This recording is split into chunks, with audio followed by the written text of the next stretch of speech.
Hey, good morning. So something's not adding up with that 911 call. DTS and Gray Hughes both had the call about a day or two before KXLY News Network had it. KXLY even showed a letter date marked March 14th. Daniel has since deleted his first live stream on that audio call despite having a lot of views. The thing we don't understand is that only a few agencies listed as plaintiffs were eligible for receiving the call. It pertains to a motion filed in Washington by several news agencies, including KXLY and New York Times. New York Times have yet to report on the call, and it's been several days now. Anyway, how would Daniel and Gray get the audio a day before? They have worked with Steve G in the past, and a recent interview with News Nation confirms Steve also had it before the 14th. We emailed Jeffrey Galloway to find out if the audio call was indeed released to KXLY and if he could explain any theory as to how private individuals managed to get it a day before he released it to KXLY. But it turns out he's been on vacation since March 14th. So the same day he's not in office, KXLY received a signed letter from him agreeing to have the 911 call. We wondered if the letter was faked, if KXLY received a letter impersonating Mr. Galloway. And it got us thinking further, what if the audio was thus fake? Say it was generated by AI. Let's listen to some key pieces of the call.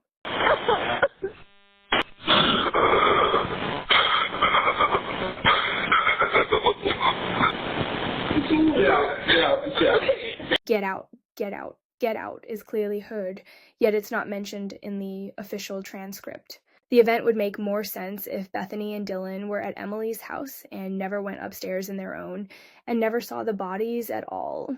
Then it's simply HJ going into the house and returning to outside where they are waiting for him. Ann Taylor stated all the doors were open, so in this audio, it doesn't make sense that HJ is trying to get the door open with the girls behind him. You also can hear breathing, but it sounds like a man's breathing.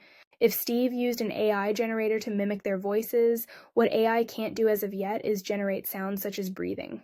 That's probably why the crying was also manually placed and why it sounds fake. So what's Steve up to? Why are the G's now supporting the survivors? Yet a year or so ago, Steve was texting Brat Norton that Dylan is shady and that the grand jury didn't believe her story. Is it maybe because now the narrative fits for him? Is he trying to steer us away from Bethany's exculpatory evidence? Perhaps a 5'8" person was seen, someone similar to his own height. A Freudian slip by the prosecutor. He doesn't want us to consider a second event. Someone resembling a fireman with some vacuum or fumigation device to pass out the roommates in advance. Did see Zana passed out, but before she was unalived with a knife. Emily is confident it's alcohol. Bethany escapes to Emily's house and Dylan to her dad's Nissan with Kaylee's dog. Too scared to go down the stairs.